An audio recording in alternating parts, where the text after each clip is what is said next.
And Councillor Weeb, can you hear us okay in the chamber? Yeah, loud and clear. That's great. Great. So we will just jump right in here. So good morning and welcome to the reconvened Standing Committee on City Finance and Services meeting of Thursday, July 22nd, 2021. This committee meeting is being convened by electronic means as authorized under Part 14 of the Procedure Bylaw, the City of Vancouver Electronic Meetings Regulation, and the Order of the Minister of Public Safety and Solicitor General of the Province of British Columbia Emergency Program Act, updated Ministerial Order number M192. Committee members are participating by phone, and as chair of this meeting, I'm also participating by phone. For the purposes of confirming quorum, council, please ensure your video is turned on and that you message the clerk if you need to leave the meeting. Please note, if my connection is lost during any portion of this meeting, we will recess the meeting until my connection is restored. If committee members lose connection during the voting process, we have staff on hand to facilitate getting you back online quickly while we suspend the voting process. The contact information has been circulated to you. We acknowledge that we are on the unceded territories of the Musqueam, Squamish, and Tsleil-Waututh Nations. We thank them for having cared for this land and look forward to working with them in partnership as we continue to build this great city together. I also want to take a moment to recognize the immense contributions of the City of Vancouver staff who work hard every day to help make our city an incredible place to live, work, and play. Deputy City Clerk, may we have the roll call, please? Mayor Stewart. Councillor Carr. Oh, Mayor. Here. Okay. Councillor DiGenova. Present. Councillor Fry. Here. Councillor Swanson. Here. Councillor Hardwick. Present. Councillor Weeb. Present. Councillor Boyle, leave of absence at 9:30. Councillor Dominato. Present. Councillor Bly in the chair. Present. Councillor Kirby-Young. And okay, Mayor Stewart's on a leave of absence. You have quorum, Chair Bly. Thank you very much. Following the updated guidance issued on July 7th, 2021, there is a maximum allowable capacity for public in-person participation in the council chamber under the Provincial Health Officer Order on Gatherings and Events. Therefore, public may participate by speaking in person, by phone, or by submitting written comments to Mayor and Council. Virtual participation is highly encouraged as there are capacity limits within City Hall. Speakers should follow along on Twitter at VanCityClerk for updates on the progress of the meeting so they don't miss their turn to speak. Any comments on agenda items can be sent to council using the web form on the city's website. The link to that form will be tweeted out on at VanCityClerk. I also want to note the City of Vancouver's longstanding commitment to equity, diversity, and inclusion, including utmost respect for all genders. I remind Council that when addressing speakers and staff, we will avoid using gendered honorifics and will instead refer to the person by first and last name or role or title. We have 3 member motions remaining on today's agenda referred from the council meeting on July 20th, 2021. If we do not complete the business by noon, we will recess for lunch and reconvene at 1 p.m. Should the business not be completed prior to 5 p.m. today, we will recess for dinner at 5 and reconvene at 6 p.m. I'd like to remind council members that if amendments are brought forward, they must be submitted to the city clerk in final written form before the council member introduces them. Please ensure the city clerk has received your amendment. At yesterday's in-camera meeting, no members declared a conflict of interest on the remaining agenda items. I don't think that is supposed to read at yesterday's in-camera. At yesterday's committee meeting, no members declared a conflict of interest on the remaining items today. Yesterday, we completed hearing from speakers for referred item 7, considering youth housing needs within the city's housing strategy, which was moved and introduced by Councillor Dominato and seconded by Councillor DiGenova. We will now continue moving into debate and decision on that item. And I'm just going to ask that any councillors who wish to enter into the debate can put themselves on the queue. And If you're at the top of the queue, please feel free to come off of mute. My panel just closed, and so I need to reopen it.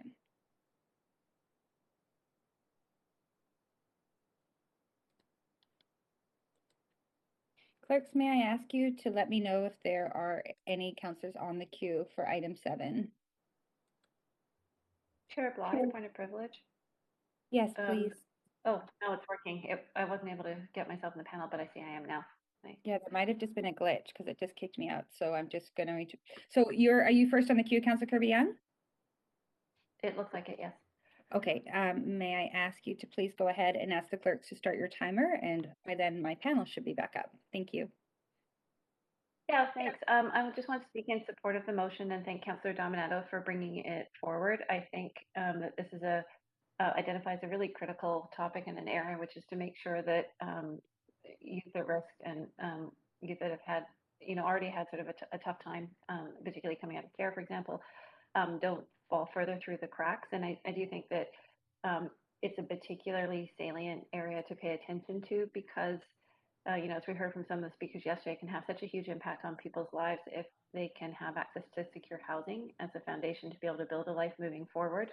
And really make the difference in their potential and sort of living a fulfilling life, or not, honestly. And, as I said, falling through the proverbial cracks. It's also really pragmatic because if we don't identify people early on, they become long-term sort of dependence upon social services and supports in the system, which, over time has a cost, not just to those individuals, but to their potential to society and financially in terms of supporting them. So I think for a number of reasons, it's really important that we do have a lens on this. And I think Councillor Dominato identified that this is intended to really be a lens, but it's not asking for specific development of new policies in that. It's asked that youth be identified as a need group, and that lens be applied within our existing housing efforts and the policy work that is being undertaken.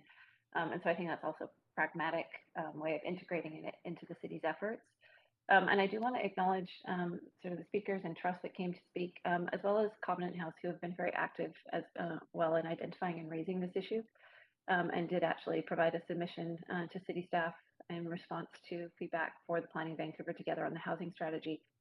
Also identifying that this was a particular area of need and showing how, sort of evidencing how impacted youth are by sort of not being able to have homes and have that stable foundation. And so there's a lot of groups, I think, supporting this and working towards it. But I would really like to see us be able to identify this area and have some initiatives or housing projects, hopefully, from nonprofit providers that come forward or units within diversifying units so that some are available for use, some for seniors, for example, so that we actually ultimately over time don't end up with as many seniors that need those services because we are lifting people up earlier in their life. So those are my comments, and I'm happy to support it. Thank you. Thank you very much, Councillor Kirby-Young. I believe, is it Councillor DiGenova that's next on the queue? Yes. Okay, great. Go ahead, Councillor DiGenova, 5 minutes to the motion. Thanks very much. I'd like to thank Councillor Dominato for bringing this motion forward. I was really happy to second it. I think that when we look at supportive housing, it's something we've talked about at council a lot. And although it may not specifically be something that we consider to be in our lane as councillors, and I say that because BC Housing and CMHC, and we often partner together with other organizations, but also when we consider supportive housing, I think that there's other ministries that need to come into that too, and that includes the Ministry of Children and Families, and I also think that that includes the Ministry of Mental Health and Addictions and the Ministry of Health. And if we truly want to see supportive housing across the board, we need to consider that. And there's different types of supportive housing, but when you have a birthday and you magically turn 18 or 19, depending on where you're living and what the housing needs say. I've even watched children when I've been working with a nonprofit in supportive housing have to change over from MCFD to CLBC, to Community Living BC, and their lives change quite significantly, and they have to move and they have to change from the places they live in, from the homes they've grown up in. And although this is somewhat different, it's very important. And I think that as we look also at our 4 pillars approach, it's not just about looking at it through the lens of drug strategy. It is about lifting people up, as others have said. I really thought that the speakers were very impactful yesterday, and I grew up having one of my very best friends was in foster care and ran away many times, and has told me and my family to this day how she probably wouldn't be where she is today unless she had a spare bedroom to crash in, and had people who cared about her. But some people don't have that, and that's not even sufficient. So I think that when we consider this and we consider the good work that Covenant House is doing, and I really want to recognize them because I have supported them and fundraised for them and tried to bring awareness to them for many years, and will continue when they have their sleepouts again in person, because I think that it's about bringing awareness to this. And this is an organization that does so much good work in our city, but they can't do it alone. And the other part of this is they provide housing, but we want to have transitional housing also, as these young adults transition into adulthood. And I don't think that it's fair to abruptly just push them into that place. So it's something that I feel very strongly about. I really appreciate all of the good work being done by the organizations and nonprofits, by the housing partners in Vancouver. But in looking at our housing strategy and how we can consider people who need housing and need that support, I appreciate Councillor Dominato's efforts to bring this to the forefront, and I hope that this will be supported. I would assume it will be supported. Maybe I shouldn't say that before a vote. But I would hope that we would all have the same goal in helping to lift up and give these youth and young people the tools that they need to be able to succeed, because they make huge contributions to our society and our city. Thanks. Thank you very much, Councillor DiGenova. I am having serious technical issues here due to a lack of connection to my remote desktop. So I'm actually just going to ask Councillor Dominato if you would like to close on your motion, but we may need a quick recess to solve this. So Councillor Dominato, over to you, and then hopefully it'll be resolved at the end of your comments. Yeah. Certainly, thanks, Chair, and appreciate that. And thank you to the speakers who called in late last night. I appreciate it was a very long day for both speakers and council, and also to my colleagues, Councillors Kirby-Young and DeGenova, who spoken in support of the motion.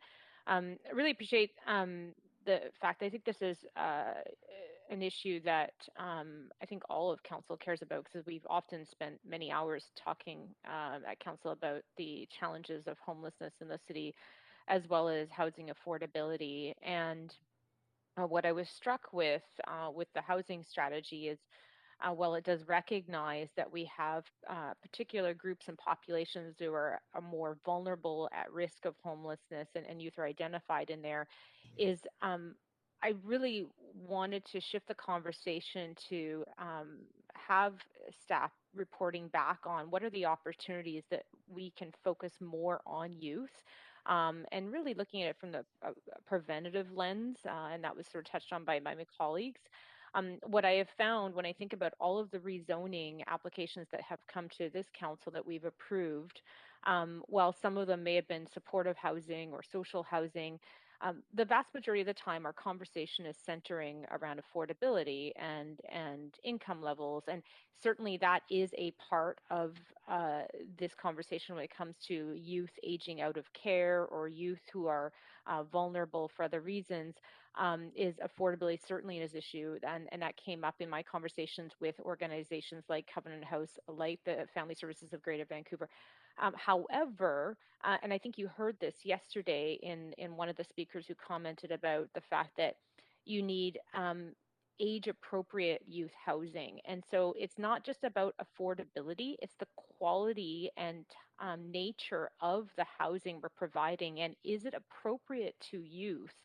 and the youth that spoke yesterday, or former youth in care that spoke yesterday, talked about that is that being youth appropriate, what type of wraparound services are there, what kind of supports are part of that, is there an ability to stay for a couple of years to establish some stability and social connections within a community. And so to me, I wanted to shift the conversation away from not just simply talking about affordability, but what type of housing are we delivering?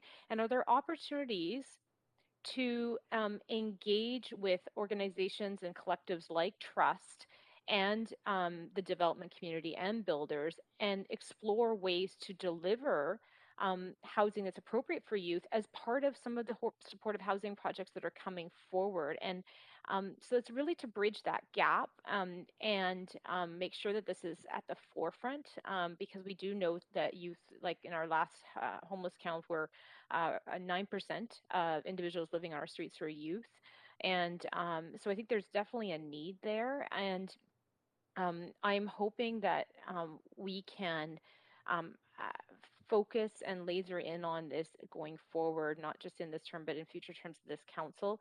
I really appreciated that not only Trust came out to speak. I had met with them last year, and they include representatives from MCFD and the Ministry of Health and others, but also that the representative for children and youth also acknowledged in writing and sent a letter around to council about the importance of this. And it's not that housing falls to the shoulders of cities and municipalities. We absolutely recognize that BC Route Housing is playing a role in this and is a leader in this, but at a local level, we can play a role and be an enabler and open doors for more youth-oriented housing. And so appreciate that we've been able to have this conversation at council, and I hope for council support in this. Thank you. Thank you very much, Councillor Dominato. Our fabulous IT staff, I don't want to interrupt the flow of this particular decision, so I apologize, but our IT staff have done a fabulous job and gotten me up and running. And so with that, I see there's no one else on the queue, so we can move to a vote on this item.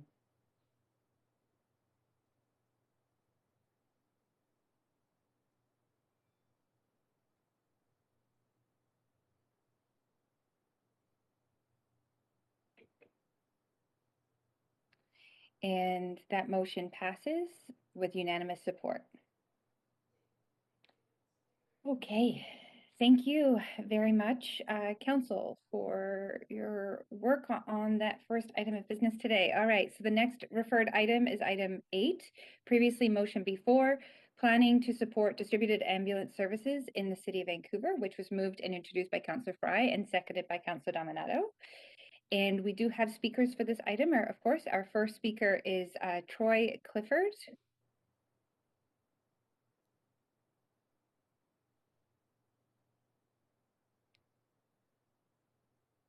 Speaker number 1, Troy Clifford. Are you on the line? Yes, I am. Thank you. Okay, great. We can hear you. You do have 5 minutes to speak to council, and you can go ahead. Thank you. Thank you for taking the time to have me on today and speak to this motion or speak with some background.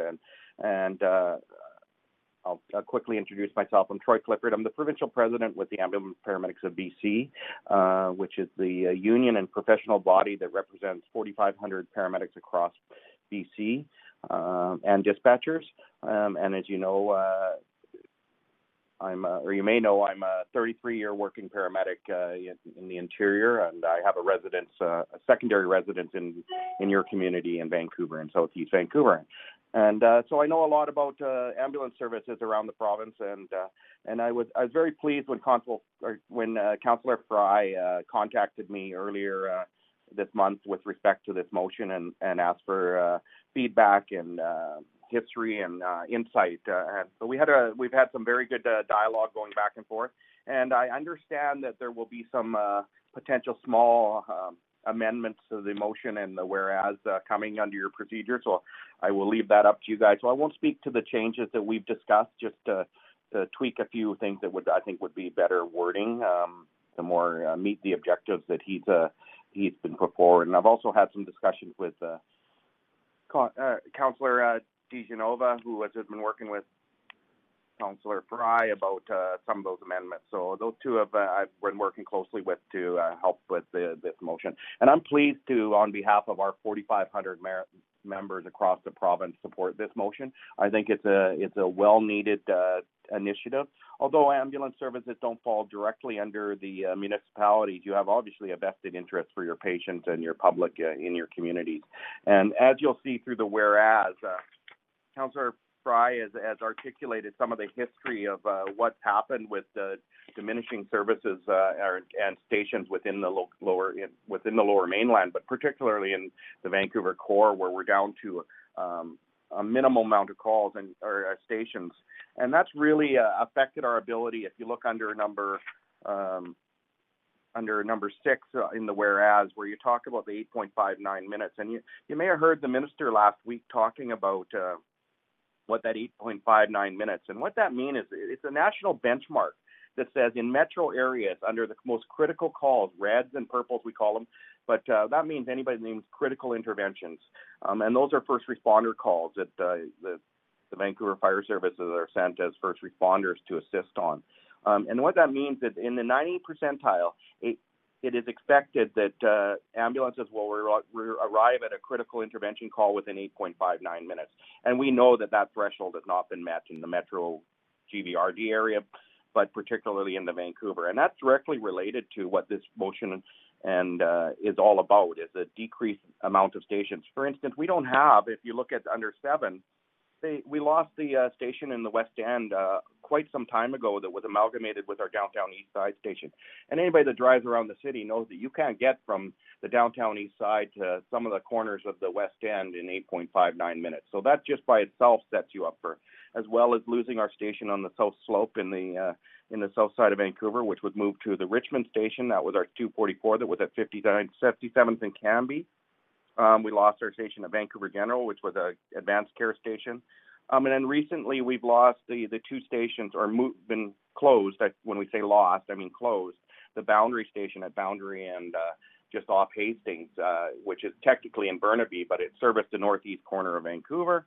And then the Boundary and Vanessa station was also closed and moved to our new super station, as you will call it. We'll call it down on Imperial and Kingsway. So that's moved farther away from the southeast corner of Vancouver. And then, of course, the one station that isn't listed here, that we have our UBC station that services some of the west side of Vancouver as well, which is on the UBC grounds right beside the hospital.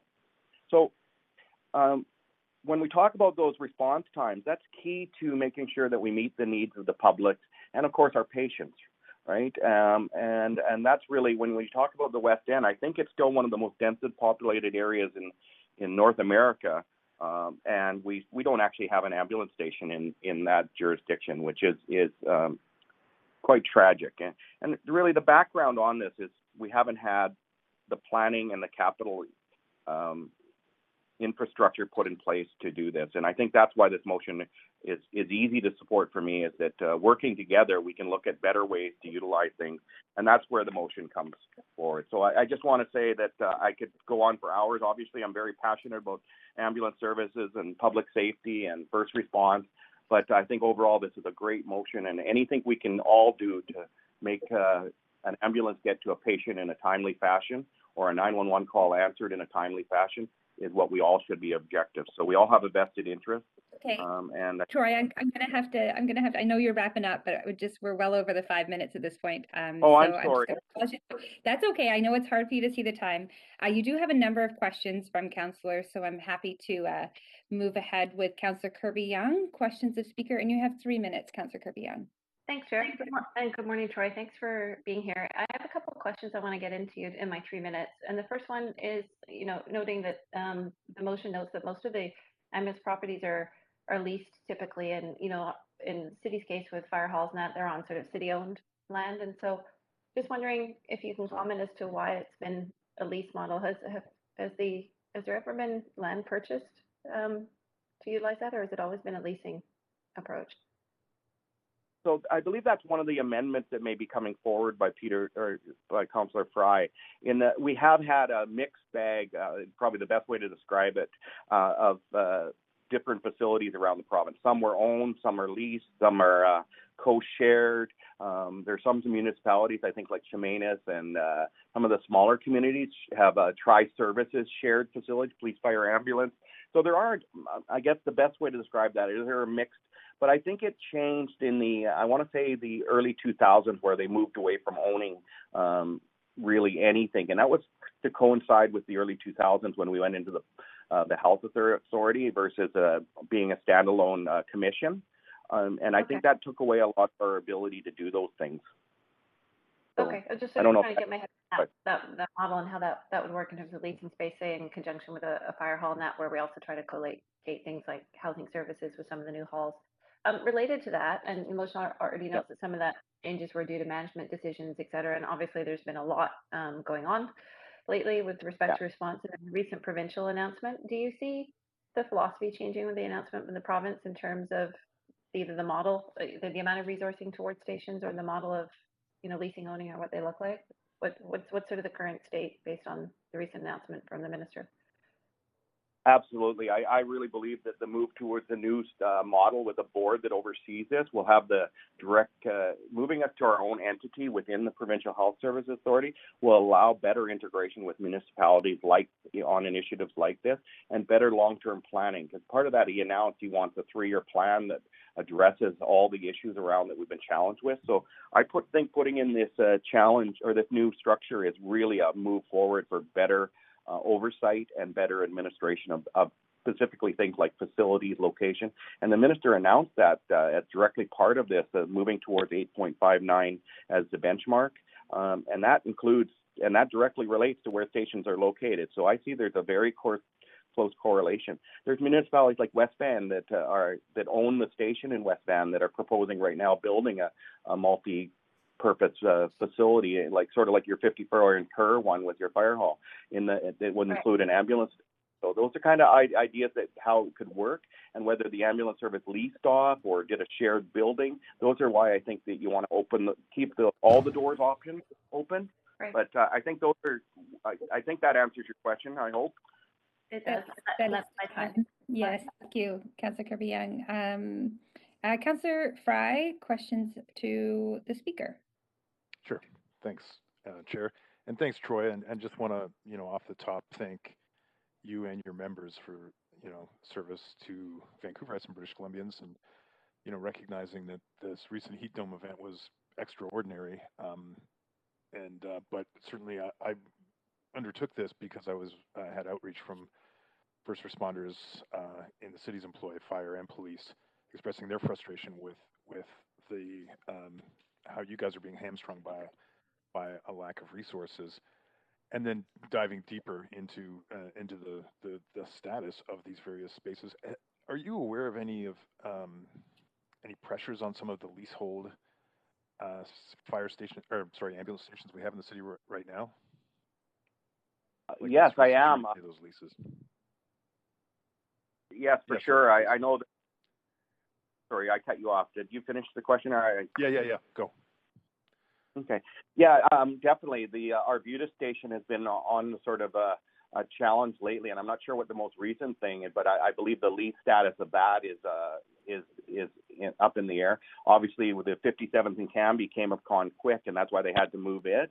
That's been those stations that have shut down, with the exception of the Boundary and the one just off Boundary in Hastings, which is still there.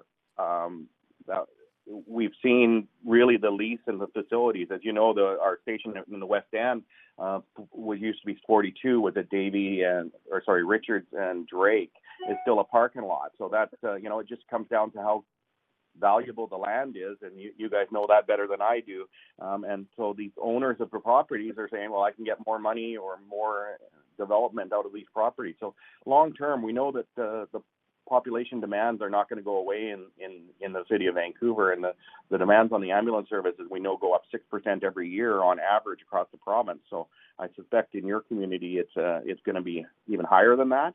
So I think To answer your question, yes, the demands on our stations that we don't own or have a shared long-term arrangement with are vulnerable for sure, and we've seen that already, and I suspect we're going to see that more. And I know the one at 43 in Arbutus is definitely one of those ones that they've been concerned about. Okay. I'm pretty much out of time for questions, but in the last 30 seconds, I know Richmond has moved ahead with this. I know you mentioned West Van. Are there more of these co-locations happening in Metro that you're aware of? Just 15 seconds, Troy. Yeah, I don't believe there's any on the books right now imminently in the Lower Mainland, but they are being looked at around the province in some community. I know Creston, and some of your colleagues at UBCM would know that better, but I know that Creston was one they were looking at. So there just depends on when the leases come up and when there's initiatives by the municipalities, I think. Great. Thank you very much for that. That is Councillor Fry's time, but you have more questions. Councillor Carr. Yes, thanks so much. I very much appreciate you taking the time in your day to come and speak to us on this issue. Thank you. And for the good work of you and your members. My first question is really arising out of the comment you made about the West End. I'm a West Ender, and I know how packed it can be during rush hour and how difficult it is to get through town. So have you kept any data on whether or not coming from the downtown east side into the West End is exceeding the 8 minutes, 59 second guideline? Yes, so it's funny you mentioned that, Councillor Carr. We don't specifically keep it as the union, but the data is all available through the BCEHS, and it must be reported. And actually, that was part of the minister's announcements. Was some of our recommendations are about doing an environmental scan exactly on that, because they have that data and they report it out. Recently, I don't have the Vancouver numbers before me, but recently BCEHS reported out that in most spots, and I know Burnaby was over 11 minutes average, and I can't remember the numbers. Sorry, Langley I had, because the communities were really asking those questions. So I can get those numbers that were recently put for you. But I believe Vancouver is also over that 8.59, particularly over the last year or two. So yes, so those I would numbers are appreciate available. that information. Okay, so we can Yeah, follow up later. Great, Yeah, good, thank you. The second question I have is I had heard, and I don't know if they were just rumors. I'm really interested in the veracity of them. That during the heat dome or heat wave, that one of the problems was with ambulances not able to get to some patients in critical need was a backup at the hospitals. I mean, I heard the story that at one point paramedics, ambulance paramedics were treating people in hallways. They weren't able to get in to see anybody into the hospital yet. I don't know if that's true or not. So I'm looking for, I think, response from you on that. Absolutely. Hospital delays, handoff delays, there's a lot of different terms for them, have been a challenge for a long time within our profession and service. Particularly during the heat, we've seen incredible additional calls, over 25% more than we'd seen normally.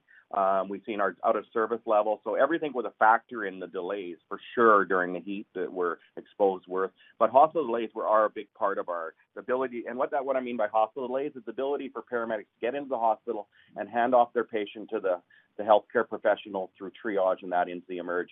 And what's happening, because emergency departments are so busy, is they can't process us through and release the paramedics in a quickly manner, which adds to our delays in getting to calls. So I know you probably have a lot of time. Yeah, I'm really sorry. That is the end of the 3 minutes. But you do have more questions, so perhaps there'll be an answer there where you can finish that thought. Councillor DiGenova. Thanks so much. And my panel's not working, Chair, so indulge me here in that I can't see my time. You bet. Let me know if you can't hear me. Thanks so much, Troy. And I just want to echo the thanks that Councillor Fry had shared to you and your members who are on the front lines every day, and especially during COVID. You didn't have the option to work from home, and I just really want to acknowledge that and the good work that you and your members do every day and how difficult that must be. So I just wanted to say that. And then I did have some questions specifically more about the motion, and maybe these are some of the amendments you had also alluded to. But in consultation, if policy options are going to be worked on by our staff, is this something that, the ambulance paramedics of BC, your employer, as well as fire should be at the table for, in your opinion?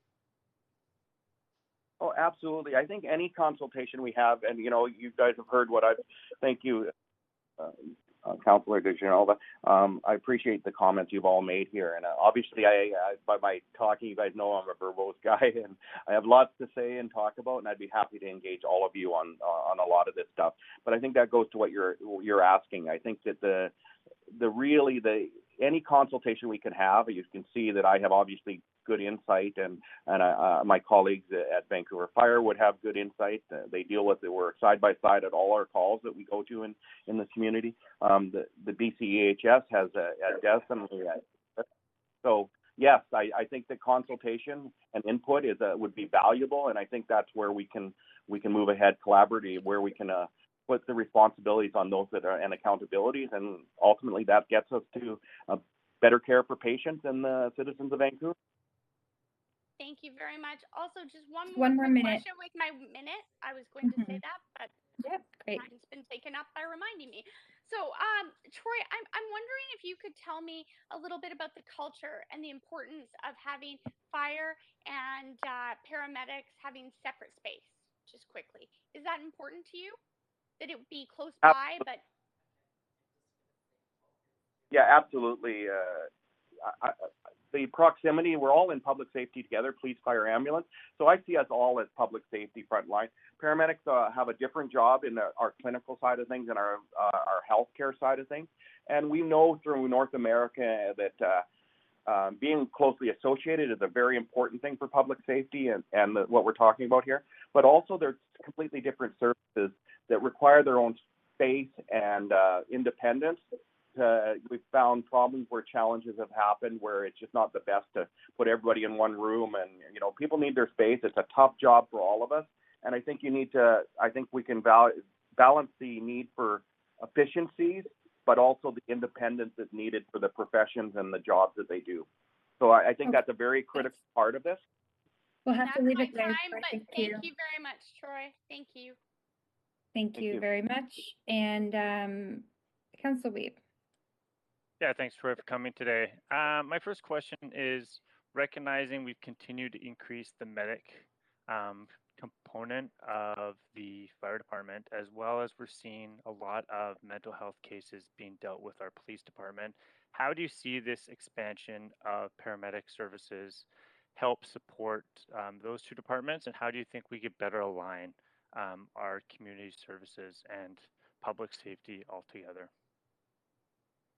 Well, I think that the new structure that's been put in place by the minister is definitely consistent with the OHR reports. And I'm going to send you all a number of reports that speak specifically that coming out of the reviews and the Auditor General report that Councillor Fry mentions in his stuff. And I forwarded that to him. So I'll forward all that stuff to the council. I think you'll find it very interesting. It addresses that component of it, how we can better integrate. The collaboration that we talked about just previously is really important. But also, I think that when you talk, terminology is important. That first responders, police, fire, they all have very distinct roles in the continuity of care, if you will. From the key focus is that first responders are primarily there for providing those critical interventions and those highest level calls on support for paramedics to treat and transport. So they're very distinct roles, and I think understanding that, better training for those critical interventions, what they're specifically looking for and what they need to do while they're on scene or providing that support as a first responder role is critical for the integration, how we can better do those sorts of things that support the first responder program and the paramedics on scene and that. So I think there's other ways we can do this, which we've been talking for a while, is the call mitigation, where we talk about our community paramedic program that's been successful across the province.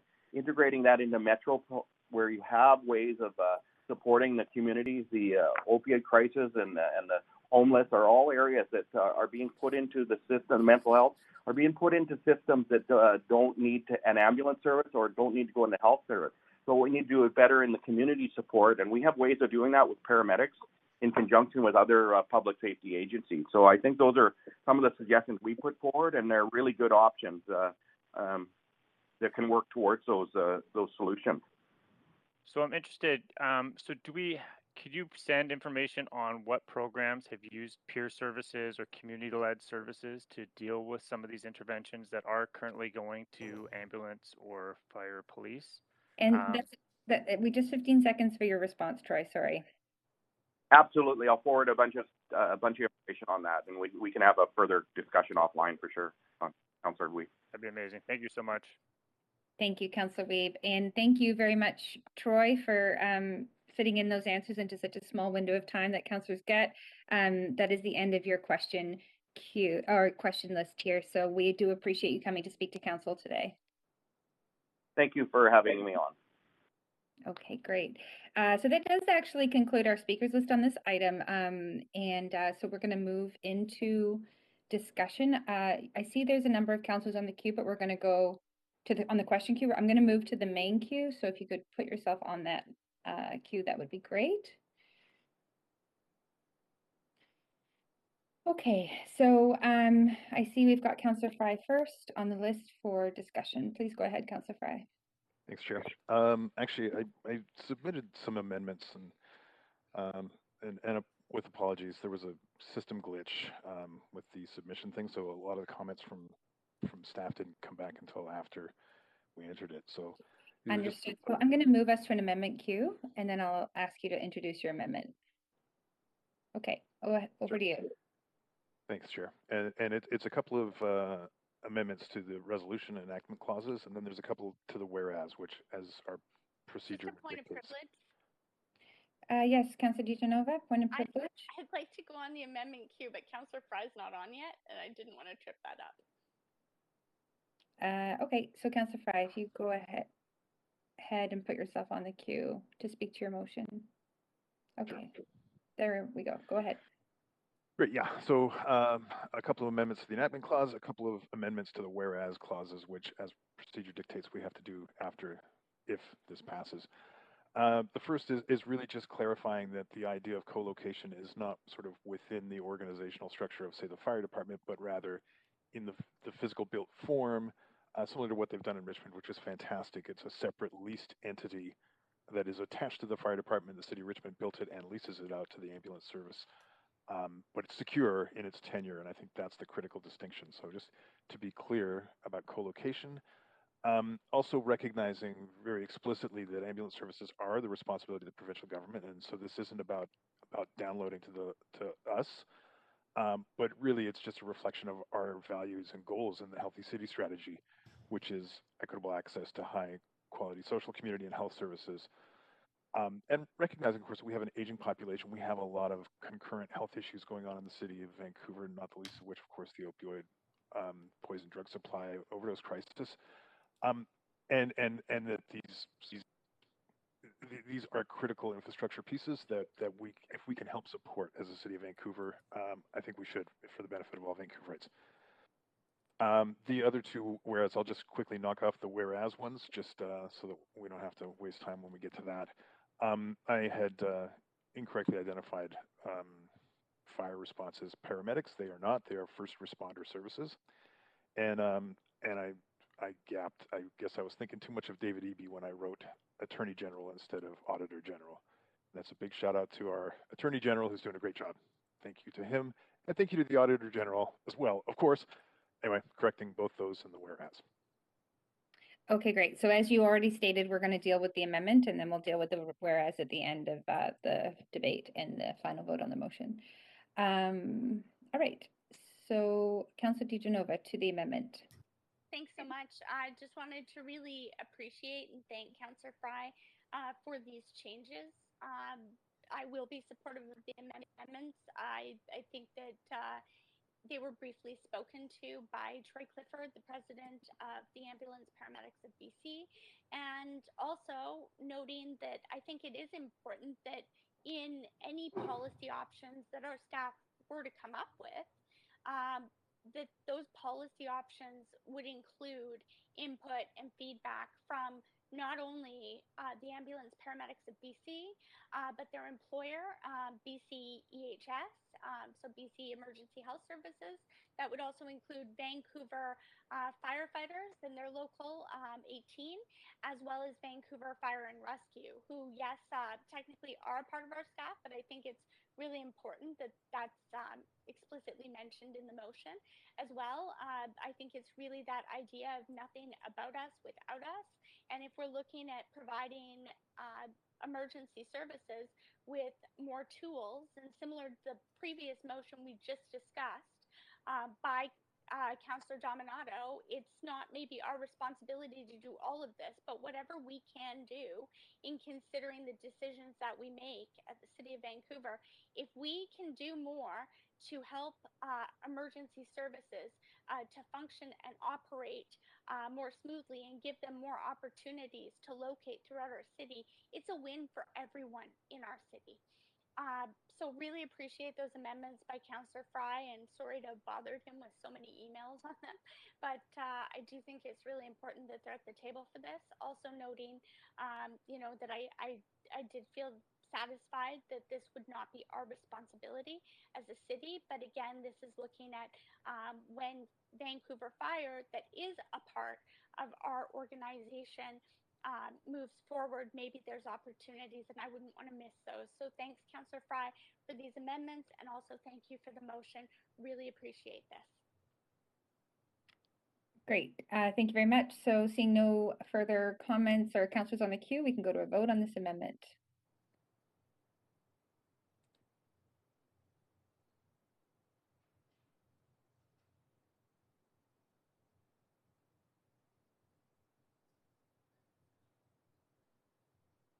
Councillor, okay, great. So that motion passes with none in opposition. Just noting for the clerks that Councillor Boyle has joined the meeting and had voted in favor and now is marked as absent. So just to make sure that we do register Councillor Boyle's vote in favor. Thank you. Thanks, Chair Bly. You're welcome. Okay, so moving back to the main queue. Councillor Fry, you still have the floor. Sure. Thanks, Chair. I'll just speak in closing and recognizing that this is a critical infrastructure gap that is unfolding. And I spent a little time with some of the folks down at the 248 Hall when I was preparing this, and just talking to some of the frontliners. And they're working hard and they are burning out and they're feeling sort of underappreciated. And this is a confluence of a variety of issues, but I couldn't help but notice at the 248 Hall on Cordova Street here in the downtown east side, there was vacant lots for sale on either side of the station. And of course, we just passed a pretty significant land use change for the DEOD that may well lead to some kind of purchase of that lot or the selling of that lot to build something great like social housing, or who knows. But the fact remains that we would potentially lose that station. Similarly, as Troy mentioned, the one over at Arbutus and 14th, we're seeing all sorts of new development happening along the Arbutus corridor that we can expect will only increase with the subway arrival.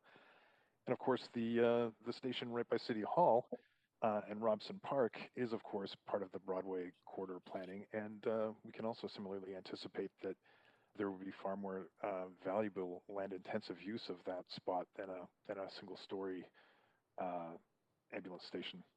So I think this is a really critical kind of conversation to be having. And this is, I will add something that I've discussed with colleagues at UBCM, and this is a concern that is rippling across the province. So the kind of time is now too for the province is definitely paying attention and recognizing this is a gap and recognizing that this is something to address. And they've appointed former Vancouver Police Chief Jim Chu to lead this work, and I am hopeful that we might be able to really see a new, really thoughtful approach to locating distributed ambulance services in our city. The notion that South Vancouver is currently being served by Richmond freaks me out completely, because that means that they have to get there by bridge, which seems like a very unsustainable practice. So the time is now, and again, I just want to end by really thanking um, the ambulance paramedic workers who really are doing some extraordinary work, and it was very illuminating to spend a little time with them at 248, and just the extent to which folks are burning out, and it's a very tough job, and they're not our employees like the police or fire, but they are serving our people, and we owe them a debt of gratitude for that. Great, thank you very much, Councillor Fry, for your comments. Over to Councillor DiGenova. Oh, actually, I see Councillor DiGenova is now off the list. So Councillor Dominato, over to you.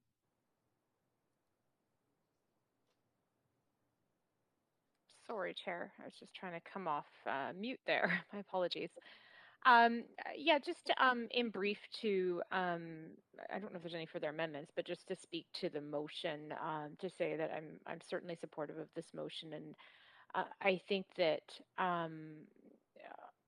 we know, I think collectively, how critical the BC Ambulance Service is to our city and to our residents. And while it is managed in the authorities at the provincial level, our frontline staff through the ambulance service are doing yeoman's work out there, um, and we certainly, as we've seen with the opiate overdose crisis, I think there's a lot of trauma involved in responding to some of these cases, and that our paramedics are stretched as it is. But I think that this conversation around infrastructure and co-location of services and how we ensure that our residents are better served in the city of Vancouver is a really important one, and obviously very timely in light of not only opiate overdose, but it was pointed to the heat wave and the challenges there, but vital service to our city, vital service to our citizens.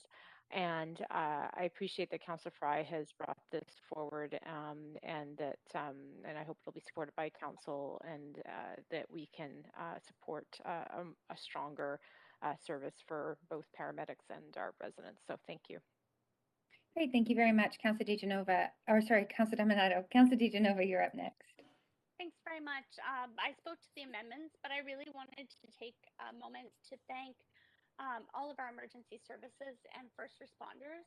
I know from the work that I do with Honor House, it's near and dear to my heart, but it's given me the opportunity to meet many paramedics across the province and even beyond, and other emergency services.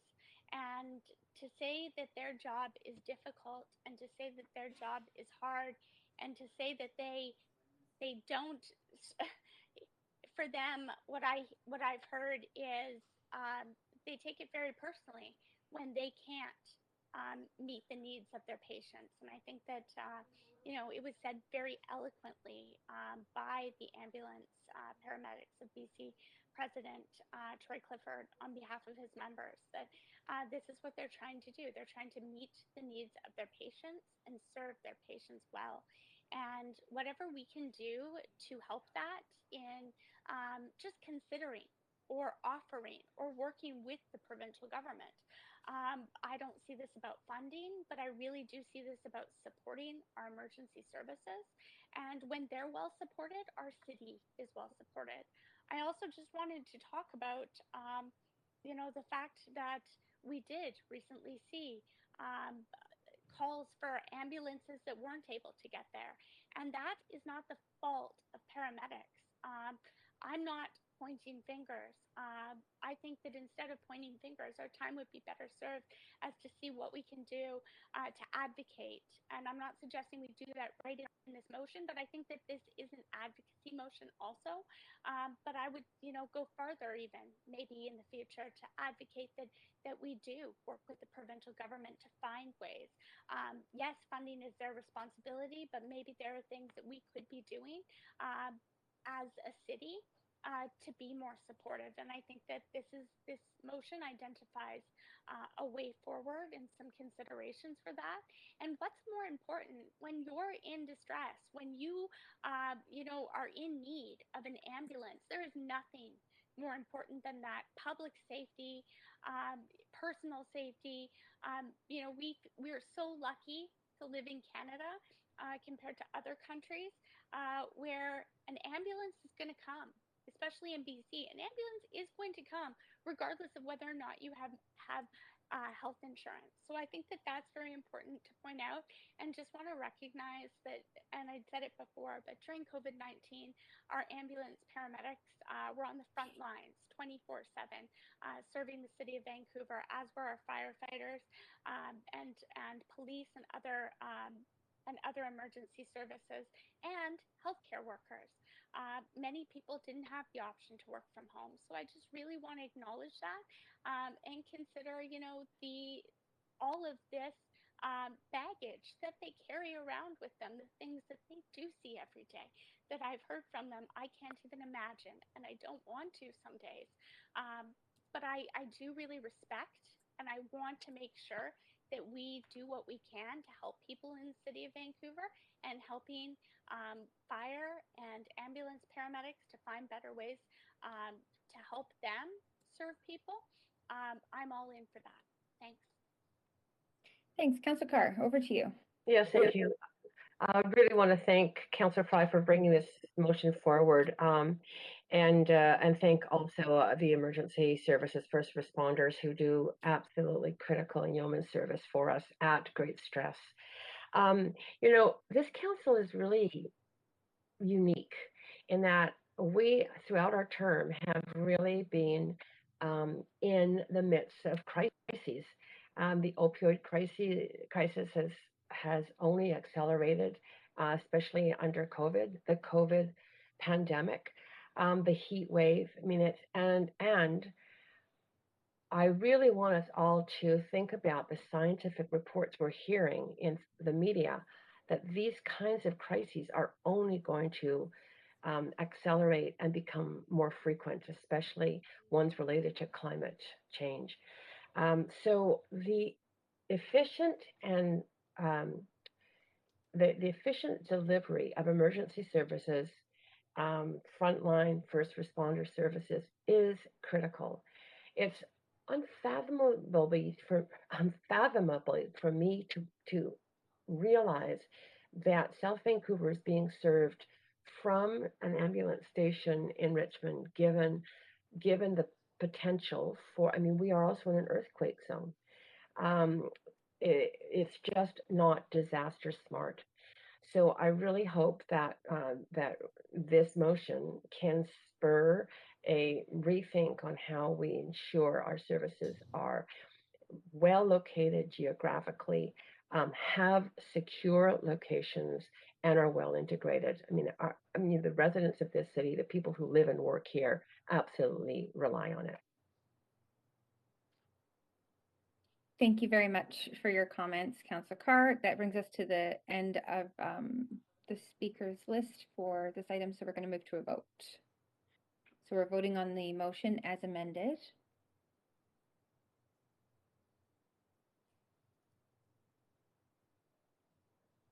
And that motion passes with unanimous support. So as we go back to the main queue, I will ask Councillor Fry to consider putting himself back on the main queue in order to move the whereas. Thanks for keeping me on my toes there, Chair. Appreciated. Yes, if we can move those two amendments to the whereas, please. And that will take us to an amendment queue, yes. Okay, so Councillor Fry, if you could please put yourself back on the queue. Yeah, and I covered this earlier. Basically, it's my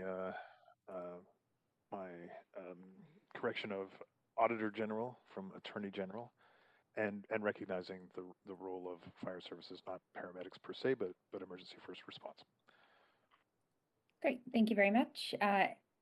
Is there any discussion on this amendment queue? Seeing no councillors on the queue, we're going to go straight to a vote on the amendment to the whereas clause. And just waiting for a couple of councillors. Councillor Hardwick and Councillor Hardwick.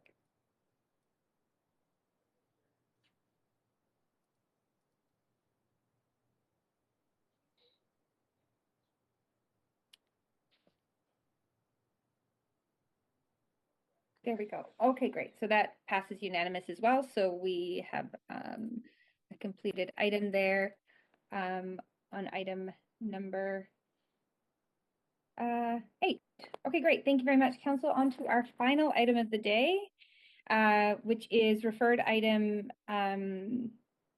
previously motion B5. So now item number 9, planning for extreme heat and air quality mitigation in Vancouver, which was moved and introduced by Councillor Fry and seconded by Councillor DeGenova. And we do have our first speaker on the line, Robin Chan. Hi, can you hear me? Yes, hi, we can hear you. So thank you very much for coming to speak to council. You have 5 minutes and you can start now. Thank you, Chair Bly, Mayor and Councillors, for the opportunity to speak to you today. My name is Robin Chan, and I'm the co-chair of the Vancouver City Planning Commission. I first want to acknowledge that I am sitting on and the Commission's work takes place on the unceded and shared territories of the Musqueam, Squamish, and Tsleil-Waututh Nations. I'm speaking today on behalf of the Commission to ask you to support our motion, which was put forward by Councillor Fry, to refer our July 5th memo to staff for consideration and report back. As you know, the Planning Commission's role is to advise Council on planning in the City of Vancouver.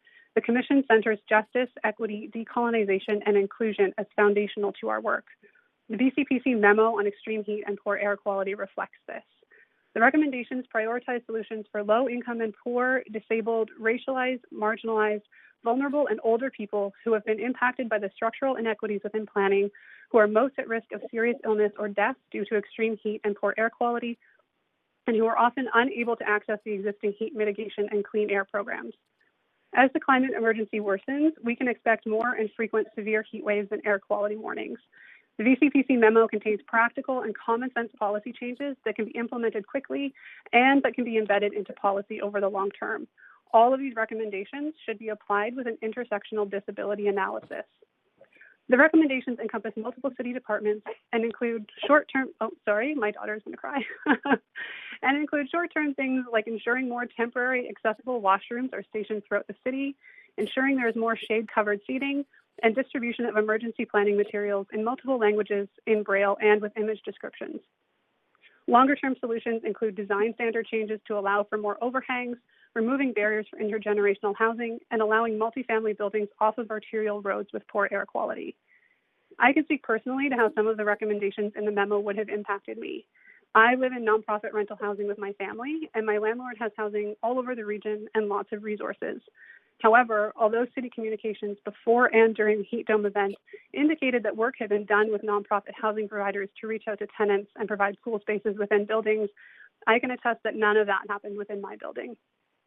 My neighbors and I relied on our own group chats to check up on each other, but we knew that this wasn't available or sufficient for many people in our building who are elderly or who don't speak English or who may not know many others in the building.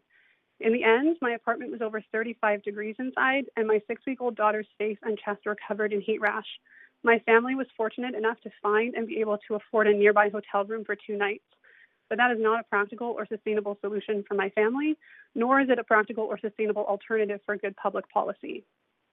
Council has adopted a robust climate emergency policy, but with a new climate and new emergencies, we need new responses. By having plans and a framework in place, like recommended in this memo, we can avoid the fatal and devastating consequences that we saw last month when 808 people died in this province from heat.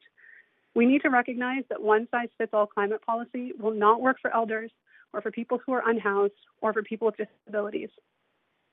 We need to make housing survivable by setting up high-risk people to stay safe at home. And we need to act now before the next heat wave and before the wildfire smoke blows this way. The Park Board is to staff and will be hearing back on the recommendations made within. The VCPC asks that City Council do the same. Finally, I would like to show my gratitude to Commissioners Gabrielle Peters and Amina Yassine, who co-authored this memo, and for putting their trust in me to be the VCPC speaker today. And I would like to thank Councillor Fry for his support in bringing forward this motion. Thank you. Thank you very much, Robin. You do have questions, so if you would remain on the line. Councillor Carr, over to you for 3 minutes. Councillor Carr, just check your mute. I know, double muted sometimes. Yeah. Indeed. Okay. Thank you. And just my thanks to you for coming to speak to us, and also all of the commissioners on the Vancouver City Planning Commission for putting together this excellent report. So a couple of questions.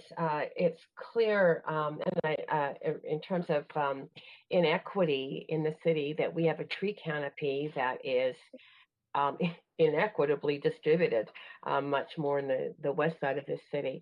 So I noticed that some of the recommendations required, for example, or suggested changing the nature of our sidewalks so that there wouldn't be the tree roots getting in the way, wider sidewalks. Is it also different species? And is there a sense that there might be particular kinds of locations for the kind of benches you're talking about under tree shade? What about small local pocket parks? Was that part of your discussion as the commission? I can't speak to tree species, but I do know some wonderful researchers at UBC who have been working on tree canopy for a long time, Dr. Shepard. Right. In terms of where shade needs to be located, in a previous life, I worked for an environmental nonprofit that studied or talked to people in the downtown east side about having more trees in places where people line up, for example. So making sure that along sidewalks where people are waiting to get food or water, there is shade. In terms of benches, certainly under trees on the sidewalk, but also in the memo, we do reference that within parks or grassy areas, many of those benches are not accessible to people in wheelchairs or who use mobility aids. And so those benches should be made more accessible so that people can access the shade within parks. Right. Okay. A second question, because I only have 3 minutes. A second question has to do with the point you make about central heating and indoor plumbing having been like standard for wealthy people, and we're looking at high indoor air quality and energy efficient air conditioning. You don't specifically say that it should be climate smart, such as air-to-air exchanges, heat pumps, and the vulnerability if we're hooked into a increasingly vulnerable hydro system. So potentially putting solar panels, for example, on roofs to enable that. Was that part of your discussion? Just 20 seconds. We didn't get into a specific type, but I definitely take that point into consideration, and hopefully that's something that we could speak to staff about if this motion is approved. Thank you. Great, thank you very much, Councillor Carr. Councillor Boyle. Thanks, and also really want to share my appreciation for you, Robin, and for Amina and Gabrielle and the whole the work that's gone into this so far. I'm curious to hear.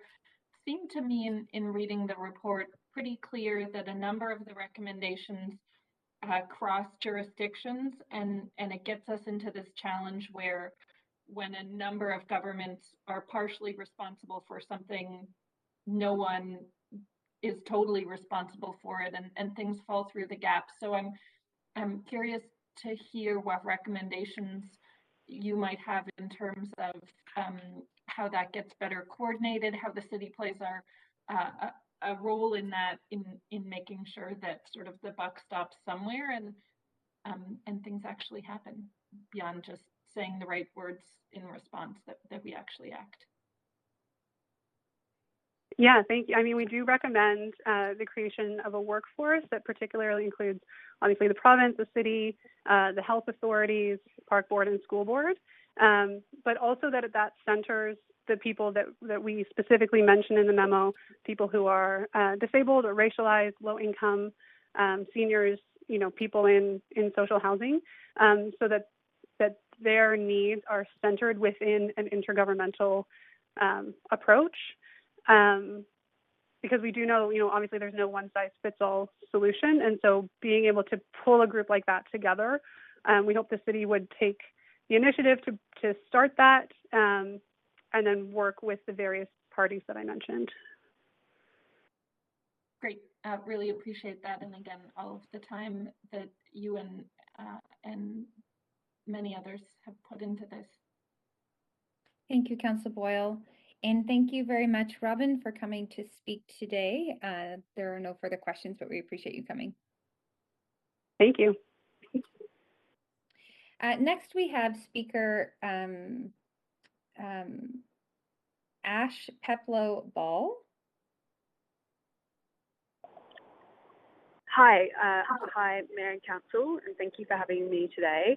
My name is Ash Peplow-Ball, and I'm speaking on behalf of Women Transforming Cities. I would like to acknowledge that I'm speaking from the unceded ancestral territories of the Musqueam, Squamish and Tsleil-Waututh nations, and I would also like to acknowledge the lives that were lost in the most recent heat wave. I'm speaking in support of the motion today and to urge all councillors to take this motion very seriously, and it sounds like you are. I was really glad to see this motion on the agenda and the Planning Commission's really rapid prioritisation of this issue, as this most recent heat wave has highlighted just how unprepared the city and its residents are for more frequent and more extreme weather events. And like the previous speaker, I had friends with newborn babies that checked into hotels because they were unable to keep their baby cool, friends without fans and air conditioners in very hot, poorly ventilated apartments who slept on their balconies or who pitched tents in local parks if they didn't have an outdoor area. I know people that paid 5 times the normal price for portable air conditioners and fans. I had a friend that went swimming at Jericho Beach because they could not cool down and they ended up really sick and with their body covered in blisters because of the E. coli levels in the water. And in constant discussions with Vancouverites during and after the heat wave, I just found that people were very unsure how to stay safe and cool, and they kept expecting to receive really clear information from council or from provincial government or wherever it might be about what to do, and that never came. And as you can probably hear from my accent, I'm Australian, so I felt like I knew a little bit more about how to stay cool during the heat wave, and that's something that people on the coast here in Canada haven't had to deal with before. This motion speaks to actions that can be taken to support communities that are made vulnerable during periods of poor air quality. And as someone who has asthma, when I think about the next few months and how much we have left of summer, I'm incredibly anxious. My rental apartment does not have good ventilation, and I'm not sure what I'll do during periods of prolonged smoke. But I am privileged and able-bodied, and I can drive myself to malls or to libraries or check into a hotel if I need to. I just purchased a new air purifier, which I know is a luxury that so few in Vancouver can afford.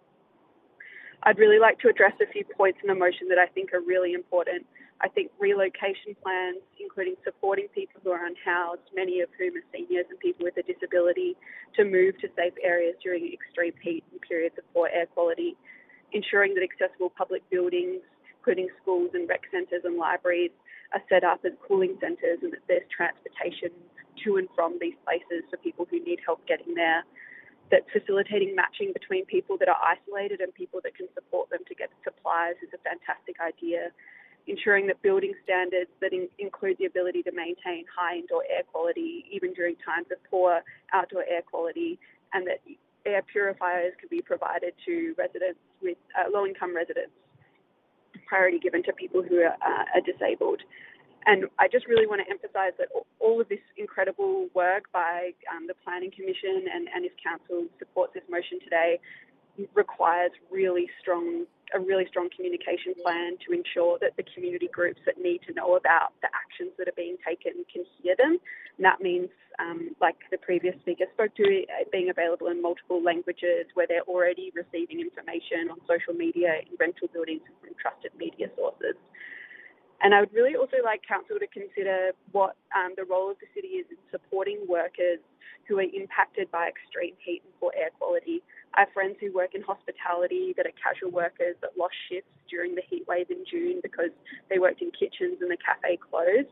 And these issues disproportionately affect racialised women and gender diverse folks because they continue to be the majority of workers who earn the minimum wage in BC, and missing a day's pay does make a big difference. And secondly, the city needs to consider how you can appropriately fund and support spaces like libraries and rec centres if they do need to continue to provide additional services to people during periods of extreme heat and poor air quality. There's an extreme urgency for Council to act on the issues outlined in this motion, and I hope that they can be considered in an expedited fashion considering the challenges that we might face in the next couple of months. Thank you so much for your time. Thank you very much. Ash, we appreciate you coming to speak to Council. You've clearly stated your perspectives and there are no questions for you today, but we do appreciate you coming. Moving on to speaker number 2, Quinn Lawrence. Yes, Hi, can you hear me? Yes, hi, Quinn. Thank you very much. If you wouldn't mind just letting us know if you're a resident of Vancouver, and then you're please go ahead and share your comments. I am not a resident of Vancouver. I work in Vancouver on policy and accessibility. Thank you. Please go ahead. So, yeah, I'm coming to council in support of this motion. I know that it was worked very hard on by the VCPC. And I would like to highlight a few things in particular. First, that in January of 2019, Vancouver did declare a climate emergency and recognized that the climate change put a lot of stress on communities affected by systemic vulnerabilities and inequities, and that they were at the greatest risk in these situations. Second, that 808 people died of sudden deaths in the week of the heat wave, which was 4 times the usual amount provincially, 4.5 times in Vancouver, which really, I think, shows a lack of infrastructure for supporting people who are at the greatest risk for sudden deaths in unexpected or unprecedented climate differences than what we've seen before. I would really like to highlight that this entire report is based in, sorry, I just lost my train of thought, but this entire report is really meant to be based in accessibility and equity, and that's highlighted at the start and throughout. And that means that everything that is implemented really needs to be in conversation with people who are the most vulnerable. And in the short term, things need to be implemented as fast as possible so that we don't lose ground in responding to this climate crisis, or more ground than we've already lost. But in the long term, really making sure that people are consulted and that the best recommendations or the best responses do take place.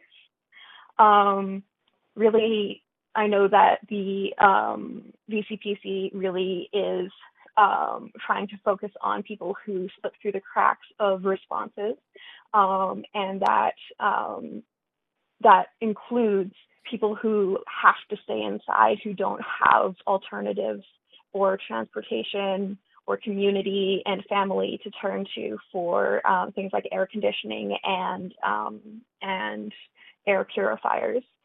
And that this really needs an organized and immediate response from council and from the city. And yeah, I guess I would like to close saying that this is really a start, and this motion moving forward would be a beginning to this work.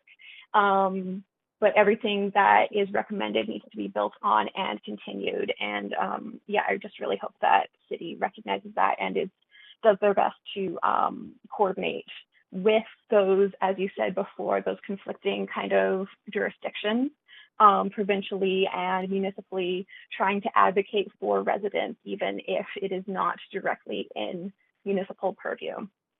That's all. Thank you. Thank you very much, Quinn, for coming to speak to council. There are no questions for you, but we do appreciate hearing your perspective. Okay, next we're going to move to speaker 3, Joanna Gra. Hello, can you hear me okay? Yes, we can hear you. If you wouldn't mind letting us know if you're a resident of Vancouver, and then please go ahead and start. Okay, I am not a resident of Vancouver, but I do work in Vancouver. So I'm just going to start. I don't actually have anything prepared today. I want to start by acknowledging that I'm speaking from the unceded territories of the Musqueam, Squamish, and Tsleil-Waututh Nation. Joanna, can I just pause you for one moment and ask you to speak closer to your microphone? It is a little hard to hear you. Is that better? Oh, that's much better. Great, thank you. Okay, sorry. So I'll just keep going then. I am speaking in favor of this motion. I think it's really fitting that this follows a conversation with or about paramedics, especially considering how much of that conversation. I mean, I know it wasn't directly revolving around the heat dome, but it's still featured pretty quite a bit in that conversation. And I think this is almost a logical progression of that conversation. I don't think there's any reason to not support the motion, this motion, not the paramedic one. That's a different one. All of the suggestions that are in this planning motion are not only reasonable, but they're necessary. So as the last speaker was saying, as the climate changes, I mean, the city declared a climate emergency. As the climate changes and those changes accelerate, I don't think I don't think the city has time to wait and to try to study and, take all this time to implement these changes. All of the suggestions are going to help everybody, and the focus on with an equitable lens on all of these is just makes it so crucial to be implemented. So, like I said, I don't have anything prepared, but I just wanted to call in and say that I strongly support this motion. Thanks. Thank you very much, Joanna, for clearly expressing your support. There are no questions for you, but we do appreciate you coming to speak to council. Thanks. Next and finally, we have speaker number 5, as speaker number 4 has withdrawn. So speaker number 5, Amrit Rande. Yep. Hi. Hi. If you wouldn't mind letting us know if you're a resident of Vancouver, and then feel free to start your comments. No, I'm not a resident of Vancouver. I did live in Vancouver for a time when I attended University of British Columbia, but I do have friends and family that I care for that live in Vancouver. Great, thank you. So hi, my name is Amrit, and I live in so-called Abbotsford, BC, on the unceded territory of the Stalo Nation. This meeting is taking place on the unceded and stolen lands of the Musqueam, Squamish, and Tsleil-Waututh Nations. I just want to bring to your attention as well, right now at Crab Park, the VPD, Park Board, Park Rangers, sanitation workers, and animal control are violently displacing unhoused people on these stolen lands. This comprehensive list of recommendations was created by both Gabriel Peters and Amina Yassin of the Vancouver Planning Commission. These co-writers of this memo have lived experiences that connect them to communities that are among the most vulnerable to these extreme weather events. The lack of urgency regarding this motion and how it's last on the agenda is frustrating. This motion is all about urgency and being proactive about the climate crisis and not reactive like we always have been. I fully support motion B5. The City of Vancouver rightfully recognized that we are in a climate emergency and called it that in January of 2019. However, since then, the work that needed to be done to help communities made marginalized and made vulnerable properly adapt to the climate crisis did not occur.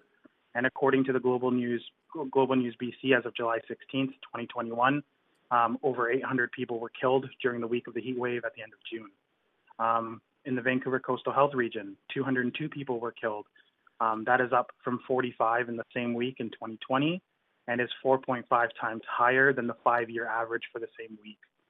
And then there was an article from CTV News just yesterday, July 21st, 2021, entitled Early Info Shows BC Heat Wave Death Toll Likely Much Higher Than U.S. Neighbors. And it talked about how the temperatures were similar, the response from residents were identical. So why did British Columbia see so many more suspected heat-related deaths from last month's brutal heat dome than Washington and Oregon? Washington had 112 people die in the population of 7.6 million, and Oregon had 115 people die with a population of 4.3 million. And officials there have already provided information on the ethnicities, living situations, and zip codes of the deceased. So, it goes on to say while Metro Vancouver health authorities enacted a high heat alert, they didn't publicize that the designation was unprecedented and high risk. Meanwhile, the city of Seattle didn't mince words. Excessive heat can be a hidden killer, reads the first line of its section on excessive heat. While BC municipalities enacted their heat wave plans, opening cooling centers, activating sprinklers in parks, and providing tips on how to stay cool through their social media channels, websites, and press releases, none of them offered overnight air-conditioned accommodations for seniors or those struggling in the heat. These deaths were all preventable if the city had implemented measures like all the ones listed in this motion. And I guess I'll just focus on a couple here. One, all work based on equity and accessibility, like all measures like tree planting, placement of water fountains, pools, water parks, and other infrastructure in the short and long term. It must prioritize historically underserved areas and populations that have been harmed by systemic oppression, inequitable policies, and wealth inequality. And then there was an article from the Tyee titled Vancouver's Shady Inequality, which highlighted how the poorest and most underserved communities in Vancouver were also the hottest, while the wealthier, whiter, and resourced communities were cooler. This was called the urban island heat effect because these underfunded communities have less trees and tree canopy for shade, and all the buildings and roads absorb heat, and there's no place to lower body temperatures. Then another important point in the motion was poorly housed. People in social housing, people inadequately housed or living in congregate care face particular risks like small units, lack of private outdoor access, and then people with particular health conditions who face extreme risk during periods of extreme heat and or lower air quality are not properly housed if they're not provided with air conditioning and air purifiers. This is so important because we have the BC CDC tweeting out recommendations to seek cleaner air or buy ACs and masks. This completely ignores the fact that disabled people, disabled seniors, those without a vehicle or can't drive, people with chronic illnesses or pre-existing medical conditions might not be able to simply find a location with clean air, especially when public health emergencies call for people to stay inside. The communities that are made most vulnerable, which include Black, Indigenous, racialized people, disabled people, seniors, the working class and working poor, unhoused people, and others generally don't have the funds to be able to purchase this life-saving equipment. The City of Vancouver, the province, and Vancouver Coastal Health must work together to ensure these residents have air conditioners and air purifiers. And housing standards must also include... Emrit, that is the end of your 5 minutes. Okay. Did you have a closing statement? All right, thank you. Okay, great. Thank you very much. We do appreciate it. Yeah, sorry. Yeah. I was going to say I just want to allow you a few seconds to wrap up. Okay, yeah. So I just wanted to reiterate that all these recommendations should be implemented immediately. Great. Thank you very much. We do appreciate hearing from you today. And you have expressed yourself clearly. There are no questions for you, but we do appreciate you coming to speak to council. Okay, so we are over to, that's the end of our speakers list, council. So we are now on to debate and decision. And I see Councillor Swanson. Go ahead, Councillor Swanson. Yeah, I was actually on the Planning Commission for 3 terms in a previous life. And I actually think this is the best thing that the Planning Commission has ever done. It's so really important and so timely. During our heat dome, a person died in my building, even though I live in a co-op and we have a Helping Hands committee and they were checking on vulnerable people in the co-op. I have a friend and a person in her building died too, even though they do have an air-conditioned common room, but it was locked. And as I sat in front of a fan with my frozen tea towel around my shoulders, I thought of the folks in the SROs on the high, hot floors with no fan and no freezer. It's definitely a rich-poor issue. If you have air conditioning, you're okay, and if you can't afford air conditioning, you're not. So I think these are really good recommendations, and I really think that Amrit, the last speaker, was right. This is one of the things that we have to do, and we have to do it fast. I think we can see by the mortality stats that, when that many hundreds of people die over one day, there's definitely something wrong and definitely something has to be done. So, yeah, I think we need to implement this right away and not put it off for months and years. Um, we need something in case we get another really hot day this summer. We need to look at that weather report and go right into action ASAP to make sure that people that don't have air conditioning can be protected. So yeah, thank you so much to the Planning Commission and Councillor Fry for bringing this forward. Thank you, Councillor Swanson. Councillor Fry. Yeah, thanks, Chair. Also, really grateful to the Planning Commission for bringing this forward. It's really fantastic work. I actually want to cede my time, though, to read the letter that we received from Gabrielle Peters. They were instrumental and did so much work in preparing this, along with Amina Yassine. But through some wires crossed, were unable to speak. They weren't able to get on the list, and I just feel that Gabrielle offers some very thoughtful perspective, and I thought it would be important to read this out for the record. So if Council will indulge me, I am reading this letter from Gabrielle Peters. My name is Gabrielle Peters, and I'm a settler living and working on the unceded territories of the Musqueam, Squamish, and Tsleil-Waututh nations. As a commissioner on the Vancouver City Planning Commission, I acknowledge planning's role in colonialism and am committed to learning, actively working for, and being guided by reconciliation. As a disabled person, I know disability itself to be a colonial construct created to categorize, rank, exclude, and otherize. May my words here today remind us all to recognize our relationships, interdependence, and responsibility to each other, to this planet, and life on it. When was the first time you heard the words climate change? How old were you the first time somebody told you the Earth was warming, that weather would change in dangerous ways, and that we needed to act to stop it? When was the first time you heard the words extreme weather?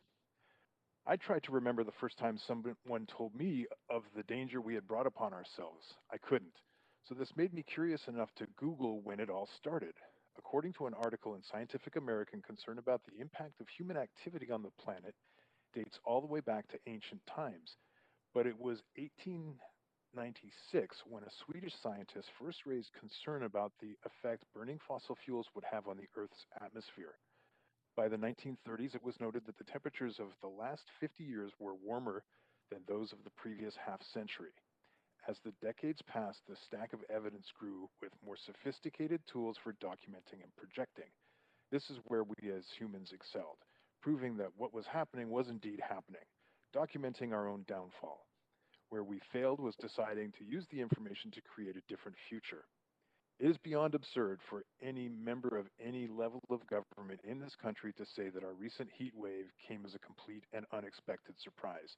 None of us knew the specific dates it would occur, just as none of us know when the next one will. But we did know that extreme heat and poor air quality were part of our present and future. Once again, we failed to do what was necessary with that information. As a result, 808 people in this province died. I wish that as humans we had nearly as much shame for not acting on something that is scientifically predicted as we seem to have comfort with excusing ourselves for not doing so after. I wish that we were afraid of not doing enough of what needs to be done as we were of doing one more thing when we were 100% certain it can be proven as absolutely necessary. I wish that we could all sit here for 808 minutes of silence and spend even 1 minute thinking about each of the people who died during the heat wave. Along with Commissioner and Urban Planner Amina Yassine, I wrote this memo and received the unanimous support and endorsement of the entire Commission. We both brought our educational learning, our professional experience, and our lived experience to this document. It is certainly not incidental that it was written by a black woman who is a renter living in an urban heat island and a white disabled woman living in social housing and below the poverty line.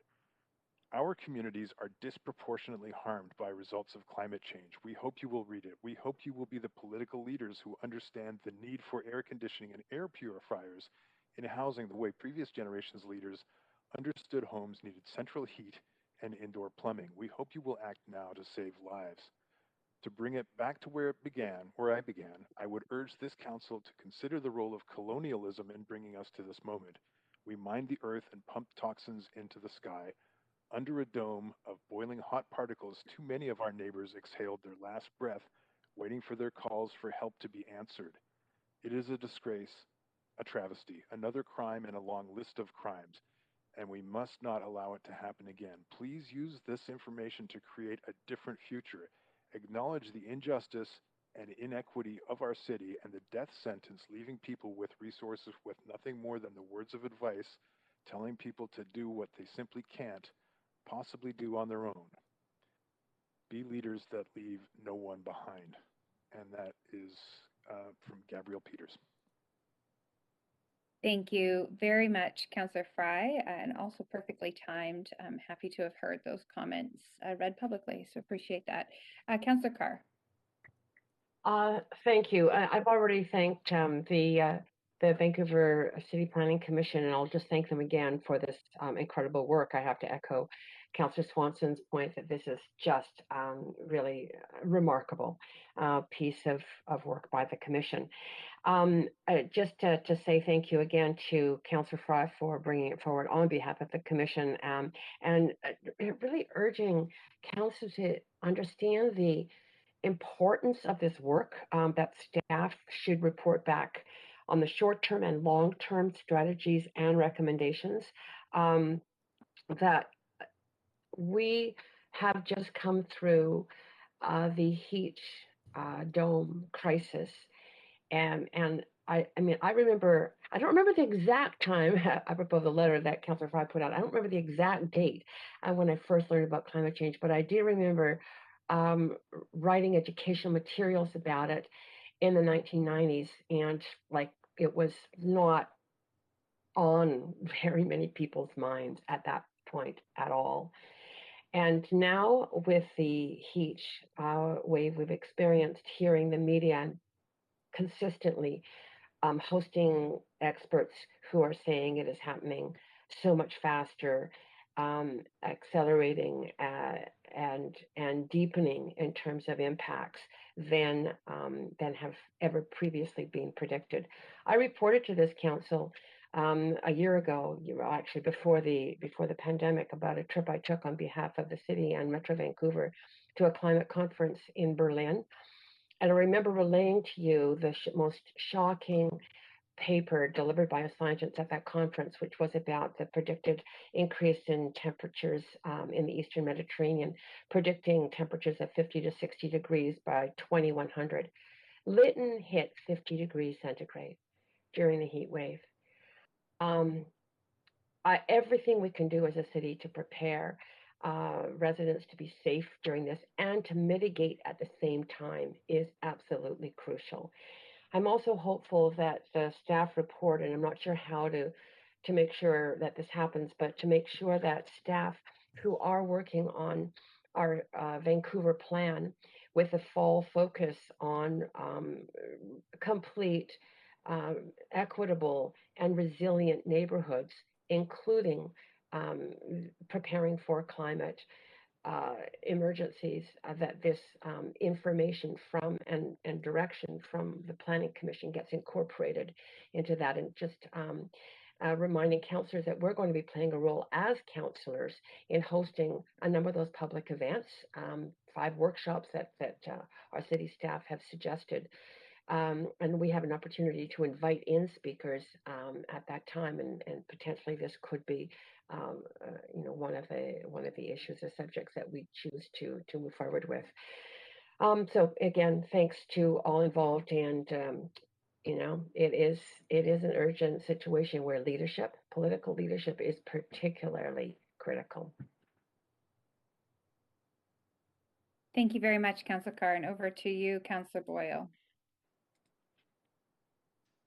Thanks. That was so well said by both of my fellow councillors. So I'll just echo those thanks and reiterate the importance of us taking action on all of these fronts.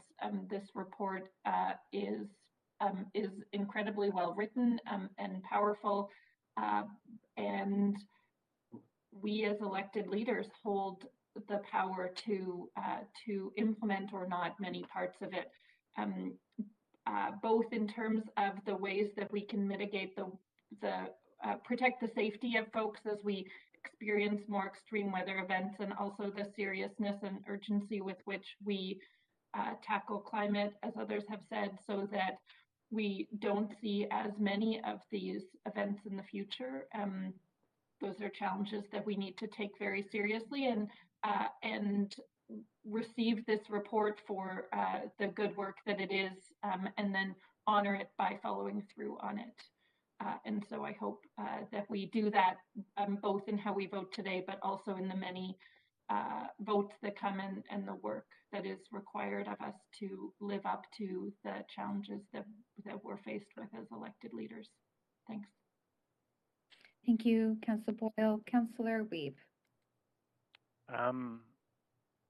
Yeah, it was a powerful report. I really appreciate everyone that was behind making it happen. I really thought about the speaker that said it was even not a priority today because it's the last thing on the item, last thing on the agenda today. Just recognizing that a lot of this work, we keep getting pressure from the public, and we really need to move quicker. I've been on the Person with Disability Advisory Committee for 7+ years now, and I've been hearing so many of these concerns of people being left stranded, people not being able to get warm or cool depending on what happens, and that we're not taking care of each other. We're not connected as a community.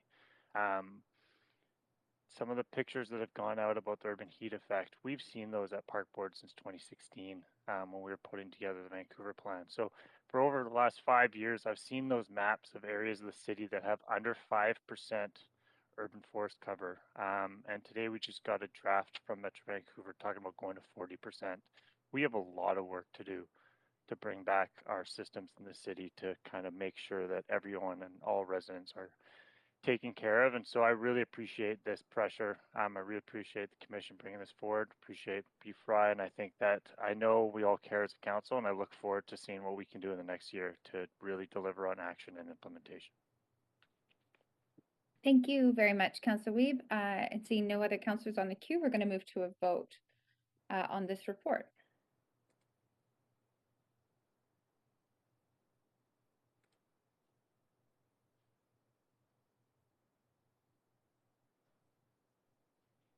Thank you, Council. That passes with unanimous support.